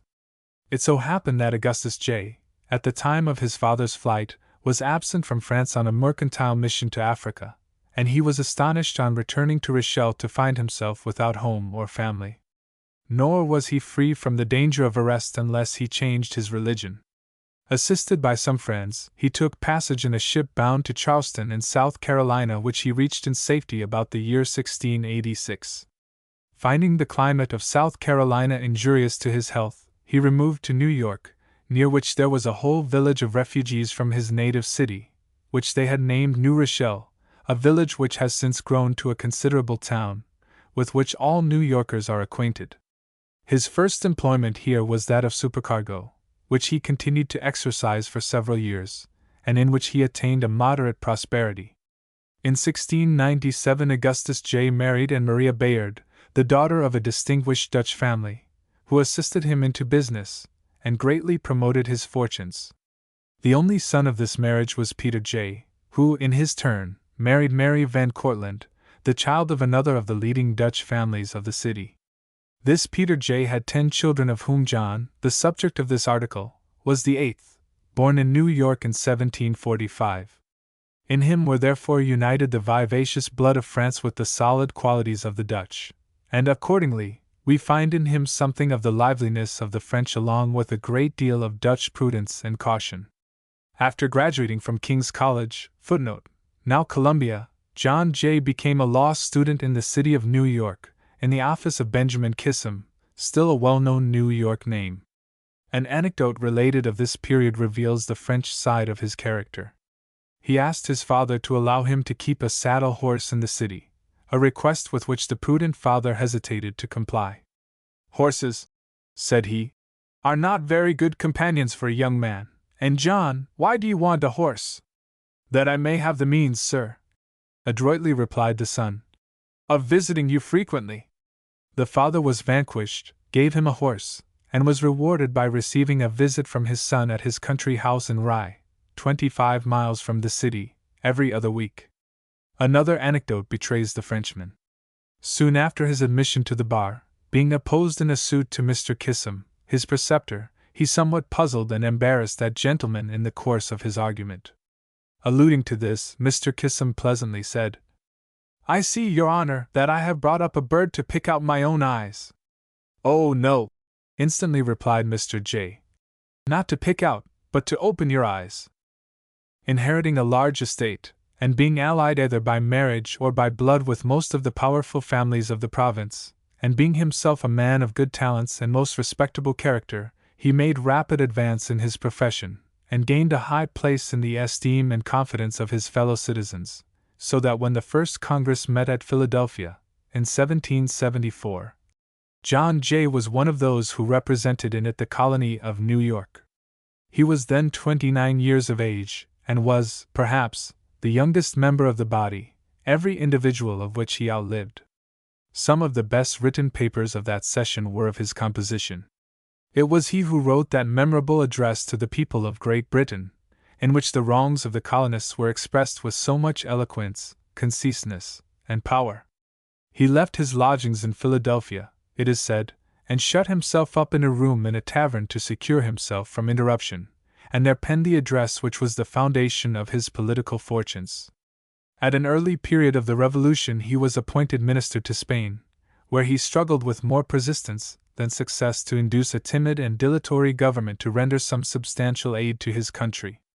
He was afterwards one of the commissioners who negotiated the treaty with Great Britain, in which the independence of the United States was acknowledged, and its boundaries settled. Soon after his return home, Congress appointed him Secretary for Foreign Affairs, which was the most important office in their gift, and in which he displayed great ability in the dispatch of business. Like all the great men of that day, like Washington, Jefferson, Franklin, Hamilton, Patrick Henry, John Randolph, and all others of similar grade, John Jay was an ardent abolitionist. He brought home with him from abroad one Negro slave, to whom he gave his freedom when he had served long enough to repay him the expense incurred in bringing him to America. Mr. J., upon the division of the country into Republicans and Federalists, became a decided Federalist, and took a leading part in the direction of that great party. President Washington appointed him Chief Justice of the Supreme Court, an office which he soon resigned. The most noted of all his public services was the negotiation of a treaty with Great Britain in 1794. The terms of this treaty were revolting in the extreme, both to the pride of Americans and to their sense of justice, and Mr. J was overwhelmed with the bitterest reproaches from the party opposed to his own. No man, however, has ever been able to show that better terms were attainable, nor can any candid person now hold the opinion that the United States should have preferred war to the acceptance of those terms. If a very skillful negotiator could have done somewhat better for his country, Mr. J did the best he could, and probably, as well as any man could have done. Never was a public man more outrageously abused. On one occasion, a mob paraded the streets of Philadelphia, carrying an image of Mr. J holding a pair of scales. One of the scales was labeled American Liberty and Independence, and the other British Gold, the latter weighing down the former as low as it could go, while from the mouth of the effigy issued the words, "Come up to my price and I will sell you my country." The effigy was finally burnt in one of the public squares. Notwithstanding this storm of abuse, Mr. J was elected governor of New York, from which office he retired to his pleasant seat at Bedford, where he spent the remainder of his life. He lived to the year 1829, when he died, aged 84 years, leaving children and grandchildren who have sustained his high character, illustrated his memory, and continued his work. Fisher Ames, the orator of the Fourth Congress. And who was Fisher Ames, that his speeches should be gathered and republished 63 years after his death? He was a personage in his time. Let us look upon him in the day of his greatest glory. It was April 28, 1796, at Philadelphia, in the hall of the House of Representatives, of which Fisher Ames was a member. The House and country were highly excited respecting the terms of the treaty which John Jay had negotiated with the British government. To a large number of the people this treaty was inexpressibly odious, as, indeed, any treaty would have been with a power so abhorred by them as England then was. Some of the conditions of the treaty, we cannot deny, were hard, unwise, unjust, but in all probability it was the best that could then have been obtained, and Mr. J had only the alternative of accepting the conditions, or plunging his country into war. One great point, at least, the British government had yielded. After the Revolutionary War, the English had retained several western posts, to the great annoyance of settlers, and the indignation of the whole country. These posts were now to be surrendered, provided the treaty was accepted and its conditions fulfilled. President Washington and the Senate had ratified the treaty, with reluctance, it is true, but still they had ratified it, and nothing remained but for the House of Representatives to appropriate the money requisite for carrying the treaty into effect. But here was the difficulty. The treaty was so unpopular that members of Congress shrunk from even seeming to approve it. There had been riotous meetings in all the large cities to denounce it. In New York, Alexander Hamilton, while attempting to address a meeting in support of it, was pelted with stones, and the people then marched to the residence of Mr. J, and burned a copy of the treaty before his door. "Blush," said a Democratic editor, "to think that America should degrade herself so much as to enter into any kind of treaty with a power now tottering on the brink of ruin, whose principles are directly contrary to the spirit of republicanism." A Virginia newspaper advised that, if the treaty negotiated by that arch traitor John Jay with the British tyrant should be ratified, Virginia should secede from the Union. Indeed, the public mind has seldom been excited to such a degree upon any public topic. It was in these circumstances that Fisher Ames rose to address the House of Representatives in favor of the treaty. There was supposed to be a majority of 10 against it in the House, and the debate had been for some days in progress. Madison and all the leading Democrats had spoken strongly against it, while Fisher Ames, the greatest orator on the side of the administration, was suffering from the pulmonary disease from which he afterward died, and had been ordered by his physician not to speak a word in the House. Inaction at such a time became insupportable to him, and he chafed under it day after day. "I am like an old gun," he wrote, in one of his letters, "that is spiked, or the trunnions knocked off, and yet am carted off, not for the worth of the old iron, but to balk the enemy of a trophy. My political life is ended, and I am the survivor of myself, or, rather, a troubled ghost of a politician that am condemned to haunt the field where he fell."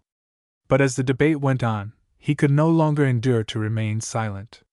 He determined to speak, if he never spoke again, and the announcement of his intention filled the representatives' chamber with a brilliant assembly of ladies and gentlemen. Vice President Adams came to the chamber to hear him, among other persons of note. The orator rose from his seat pale, feeble, scarcely able to stand, or to make himself heard, but as he proceeded he gathered strength, and was able to speak for nearly 2 hours in a strain of eloquence, the tradition of which fills a great place in the memoirs of the time. The report of it which we possess is imperfect, and the reading of it is somewhat disappointing, but here and there is a passage in the report which gives us some notion of the orator's power. One of his points was, that the faith of the country had been pledged by the ratification of the treaty, and that consequently a refusal of the House to appropriate the money would be a breach of faith. This led him to expatiate upon the necessity of national honor. In Algiers, said he, a truce may be bought for money, but when ratified, even Algiers is too wise or too just to disown and annul its obligation. If there could be a resurrection from the foot of the gallows, if the victims of justice could live again, collect together and form a society, they would, however loath, soon find themselves obliged to make justice, that justice under which they fell, the fundamental law of their state. This speech was afterward called Fisher Ames's tomahawk speech, because he endeavored to show that, if the posts were not surrendered and not garrisoned by American troops, the Indians could not be kept in check, and would fill the frontier with massacre and fire. On this theme, the orator exclaimed, "My emotions are unutterable.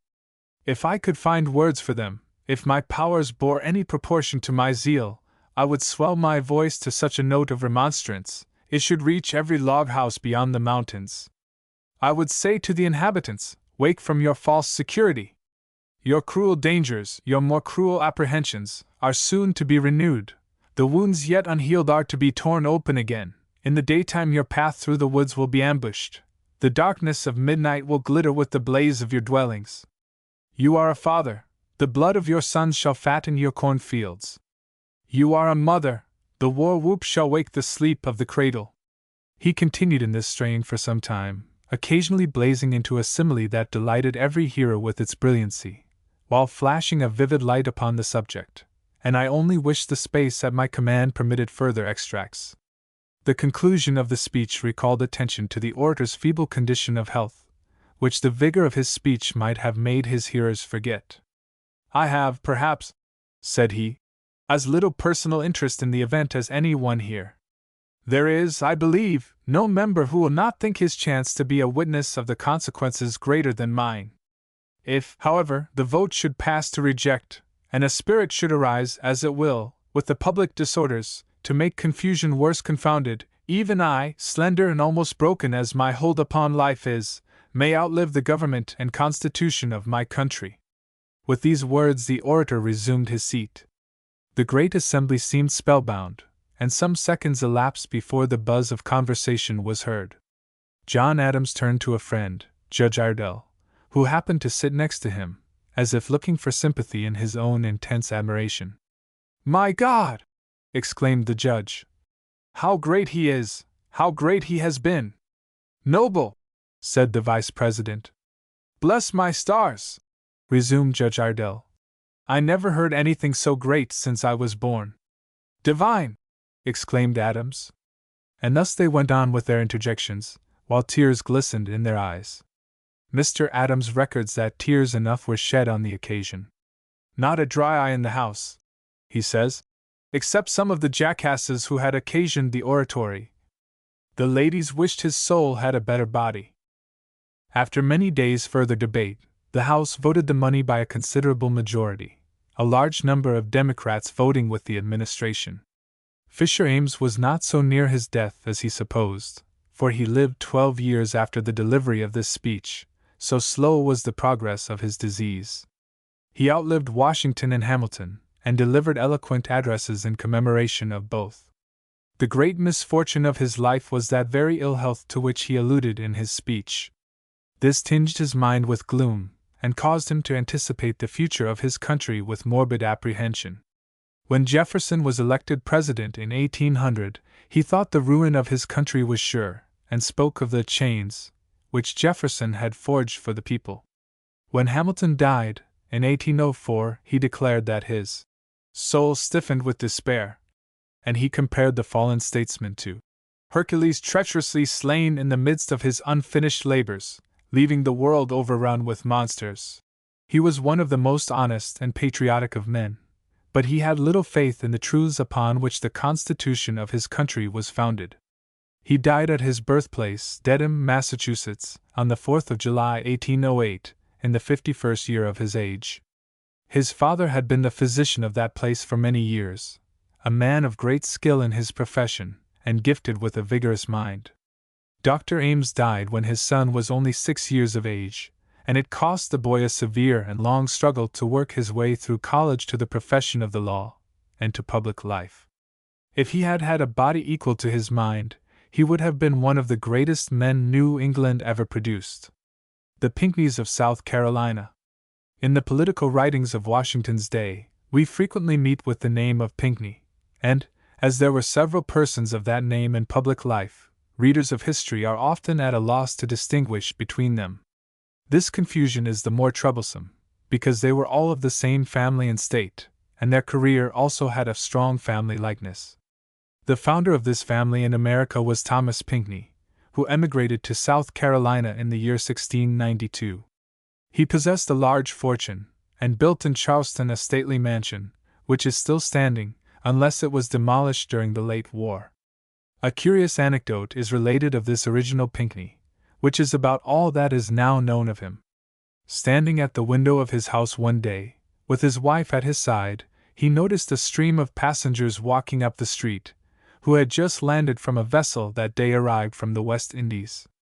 As they walked along the street, he noticed particularly a handsome man who was very gaily dressed, and turning to his wife he said, "That handsome West Indian will marry some poor fellow's widow, break her heart, and ruin her children." Strange to relate, the widow whom this handsome West Indian married was no other than Mrs. Pinckney herself, for Thomas Pinckney soon after died, and his widow married the West Indian. He did not break her heart, since she lived to marry a third husband, but he was an extravagant fellow, and wasted part of her children's inheritance. Thomas Pinckney, then, is to be distinguished from others of the name as the founder of the family in America. The eldest son of Thomas, that grew to man's estate, was Charles Pinckney, who embraced the legal profession, and rose to be Chief Justice of the province of South Carolina, and hence he is usually spoken of and distinguished from the rest of the family as Chief Justice Pinckney. He was educated in England, and was married there. Returning to Charleston, he acquired a large fortune by the practice of his profession. A strange anecdote is related of his wife also. After he had been married many years without having children, there came to Charleston from England, on a visit of pleasure, a young lady named Eliza Lucas, daughter of an officer in the English army. She was an exceedingly lovely and brilliant girl, and made a great stir in the province. She was particularly admired by the wife of the Chief Justice, who said one day in jest, "Rather than have Miss Lucas return home, I will myself step out of the way, and let her take my place." Within a few months after uttering these words she died, and soon after her death the Chief Justice actually married Miss Lucas. This lady was one of the greatest benefactors South Carolina ever had, for, besides being an example of all the virtues and graces which adorn the female character, it was she who introduced into the province the cultivation of rice. In addition to the other services which she rendered her adopted home, she gave birth to the two brothers Pinckney, who are of most note in the general history of the country. The elder of these was Charles Cotesworth Pinckney, born in 1746, and the younger was Thomas, born in 1750. When these two boys were old enough to begin their education, their father, the Chief Justice, like a good father as he was, went with them to England, accompanied by all his family, and there resided for many years, while they were at school, for at that day there were no means of education in South Carolina. The boys were placed at Westminster School in London, and completed their studies at the University of Oxford. After leaving the university they began the study of the law in London, and were pursuing their studies there, or just beginning practice, when the troubles preceding the Revolutionary War hastened their return to their native land. They had been absent from their country 21 years, and were much gratified on reaching Charleston to witness its prosperity and unexpected growth. The elder of these brothers could remember when the first planter's wagon was driven into Charleston. This was about the year 1753. Pointing to this wagon one day, his father said to him, "Charles, by the time you are a man, I don't doubt there will be at least 20 wagons coming to town." Often in after life, when he would meet a long string of wagons in the country loaded with cotton or rice, he would relate this reminiscence of his childhood, and add, "How happy my father would have been in the growth and prosperity of Carolina!" These young men, from the beginning of the Stamp Act agitation, when they were just coming of age, sympathized warmly with their oppressed countrymen on the other side of the ocean, and soon after their return home they entered the Continental Army and served gallantly throughout the war. In 1780 we find Charles Cotesworth Pinckney writing to his wife in the following noble strain: "Our friend, Philip Nail, was killed by a cannonball coming through one of the embrasures, but I do not pity him, for he has died nobly in the defense of his country, but I pity his aged father, now unhappily bereaved of his beloved and only child." To one of his young friends he wrote soon after, "If I had a vein that did not beat with love for my country, I myself would open it. If I had a drop of blood that could flow dishonorably, I myself would let it out." It was the fortune of both these brothers to be held for a long time by the enemy as prisoners of war. The elder was captured upon the surrender of Charleston. The younger was desperately wounded at the Battle of Camden, and was about to be transfixed by a bayonet, when a British officer who had known him at college recognized his features, and cried out in the nick of time, "Save Tom Pinckney!" The uplifted bayonet was withheld, and the wounded man was borne from the field a prisoner. After the peace, General C. Pinckney was a member of the convention which framed our Constitution. During the presidency of General Washington, he declined, first a seat upon the bench of the Supreme Court, and twice declined entering the cabinet. During the last year of Washington's administration, he accepted the appointment of minister to France, and it was while residing in Paris that he uttered a few words which will probably render his name immortal. He was associated with Chief Justice Marshall and Elbridge Gerry, and their great object was to prevent a war between the United States and France. It was during the reign of the corrupt Directory that they performed this mission, and Talleyrand, the Minister of War, gave them to understand that nothing could be accomplished in the way of negotiation unless they were prepared to present to the government a large sum of money. The honest Americans objecting to this proposal, Talleyrand intimated to them that they must either give the money or accept the alternative of war. Then it was that the honest and gallant Charles Cotesworth Pinckney uttered the words which Americans will never forget till they have ceased to be worthy of their ancestors. "War be it, then!" exclaimed General Pinckney. "Millions for defense, sir, but not a cent for tribute." On his return to the United States, war being imminent with France, he was appointed a major general in the army, and in the year 1800 he was a candidate for the presidency. He lived to the year 1825, when he died at Charleston at the age of 79. His brother Thomas was the governor of South Carolina in 1789, and in 1792 was appointed by General Washington minister to Great Britain. After residing some years in England, he was sent to Spain, where he negotiated the important treaty which secured us the free navigation of the Mississippi. After his return home, he served several years in Congress on the federal side, and then retired to private life. During the War of 1812, he received the commission of Major General, and served under General Jackson at the celebrated Battle of Horseshoe Bend, where the power of the Creek Indians was broken forever. He died at Charleston in 1828, aged 78 years. Besides these Pinckneys there was a noted Charles Pinckney, a nephew of Chief Justice Pinckney, who was also captured when Charleston surrendered, remained a prisoner until near the close of the war, and afterwards bore a distinguished part in public life. He may be distinguished from others of his name from his being a Democrat, an active adherent of Thomas Jefferson. He served as minister to Spain during Mr. Jefferson's administration, and was 4 times elected governor of South Carolina. Finally, there was a Henry Lawrence Pinckney, son of the Governor Pinckney last mentioned, born in 1794. For 16 years he was a member of the legislature of South Carolina, and was afterwards better known as editor and proprietor of the Charleston Mercury, a champion of state rights, and afterwards of nullification. During the nullification period, he was mayor of Charleston, an office to which he was 3 times re-elected. Thus the Pinckneys may be distinguished as follows: Thomas Pinckney, the founder; Charles Pinckney, the Chief Justice; Charles Cotesworth Pinckney, the ambassador and candidate for the presidency; Thomas Pinckney, general in the War of 1812; Charles Pinckney, the Democrat; and Henry Lawrence Pinckney, editor and author.